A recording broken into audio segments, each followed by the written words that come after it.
It brought filtered water to homes and became a household name thanks to commercials featuring the Culligan man. Culligan, formed in 1936, is now one of the largest privately held companies in Chicago. But how does it rank green-wise? Neal Levin is a sustainability expert who is giving us his take. Hi, Neal. Hi, Judy. How are you? We drink more than 25 billion bottles of water, with a lot of those bottles ending up in the landfills, and environmentalists is a nightmare. Is this business overall helping the cause?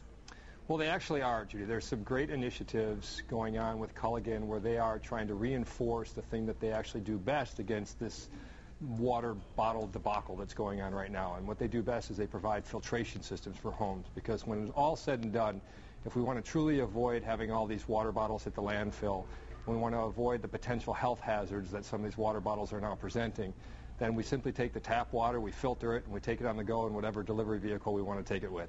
What about Culligan's bottles itself, though? That's a really good question. Culligan, I think, recognizes that there's an issue here.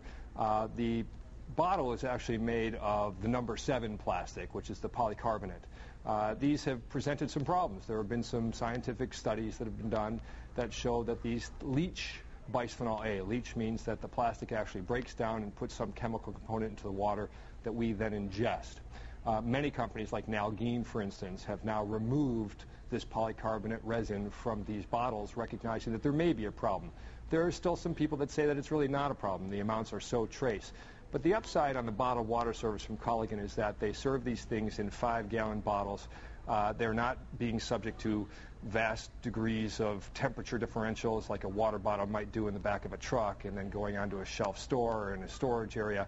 And so there might be some minimization of that risk. However, overall, I think it would be prudent for them to address this, maybe even return to the glass bottle, even though it's heavier and difficult to transport, and continue to shift their focus on the filtration of water in home versus having anything that comes in a plastic bottle. So in summary, give me one positive and one negative. I think the positive is that they're starting to provide some information to the consumer about the options or solutions that a consumer has with respect to this water bottle debacle. And overall, that solution would help minimize waste in the landfill if you went the filtration route, or if you even went the 5-gallon bottle route where you're not putting all these smaller bottles into the landfill on a regular basis. The downside is we're not really seeing Culligan clean their own house. How are they processing these bottles? How are they processing their filtration systems? How are they transporting them? So here we have a company that's sitting on the potential for being a true provider of sustainable solutions for the consumer, but they themselves are not stepping up and being accountable for how they conduct their own business. So I'd like to see them do that and not be so green about their marketing and advertising, because they're giving these solutions without necessarily taking care of their home office first. And we should mention that you did attempt to contact officials with the company for a response. You know, that's a very interesting point about sustainability, because sustainability has a social component to it. Information, accountability.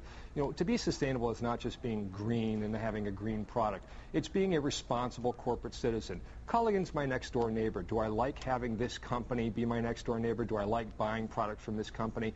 They do have some great green solutions, but if they're not going to come out and tell us everything that's going on with the way they actually conduct their business, then there's going to be doubt. And I think consumers right now have a lot of doubt about the way companies are doing business. So I think an open information source is vitally important for a company to be truly sustainable, and I would like Culligan to step up and give us the information and not have to make us chase it.